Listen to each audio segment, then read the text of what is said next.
দেশের মানুষের চাহিদা না মিটিয়ে ইলিশ মাছ রপ্তানি করা হবে না বলে জানিয়েছেন মৎস্য ও প্রাণী সম্পদ উপদেষ্টা ফরিদা আক্তার।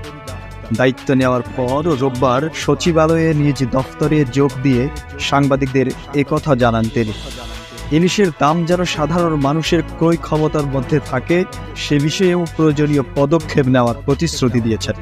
তিনি বলেন, এটা রপ্তানির চাইতে আমাদের বেশি চেষ্টা করতে হবে দেশের মানুষ যেন ইলিশ মাছটা পায়, এবং সেটার দামটা অহেতুকভাবে বাড়ানোর কোনোভাবেই যুক্তিসঙ্গত নয়। দেশের মানুষকে না খাইয়ে বাইরে পাঠানো আমি কোনোভাবেই অ্যাপ্রুভ করি না। তিনি বলেন, এছাড়া সিন্ডিকেট বা চাঁদাবাজির কারণে যেন ডিম দুধের দাম না বাড়ে সেই লক্ষ্যেও সরকার প্রয়োজনীয় ব্যবস্থা নেবে বলে জানিয়েছেন তিনি।